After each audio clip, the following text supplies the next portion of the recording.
পবিত্র মাহে রমজানের পবিত্রতা রক্ষা এবং নিত্য প্রয়োজনীয় দ্রব্যমূল্য স্থিতিশীল রাখার লক্ষ্যে কিশোরগঞ্জের ভৈরবে ব্যবসায়ী নেতৃবৃন্দের সাথে মত বিনিময় সভা সোমবার বিকেলে ভৈরব পৌরসভায় প্রশাসকের কার্যালয়ে অনুষ্ঠিত হয়। সভায় সভাপতিত্ব করেন উপজেলা নির্বাহী কর্মকর্তা ও ভৈরব পৌর প্রশাসক শবনম শারমিন। সভায় ভৈরব পৌর প্রশাসক পবিত্র মাহে রমজানের গুরুত্ব অনুধাবন করে ব্যবসায়ীদের দ্রব্যমূল্য স্থিতিশীল রাখতে অনুরোধ করেন।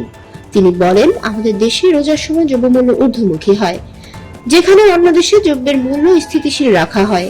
দ্রব্য বিক্রয়ের ক্ষেত্রে স্বচ্ছতা বজায় রেখে ক্রেতাকে রসিদ দিতে হবে। বিক্রেতা যাতে পচা বিক্রি না করে সেদিকে ব্যবসায়ীদের নজর রাখতে হবে। এছাড়া ক্রেতা যাতে অযথা হয়রানির শিকার না হন সেদিকেও খেয়াল রাখতে হবে। সভায় রমজান উপলক্ষে বাজারে দ্রব্যমূল্য স্থিতিশীল রাখতে কড়া হুঁশিয়ারি দেন।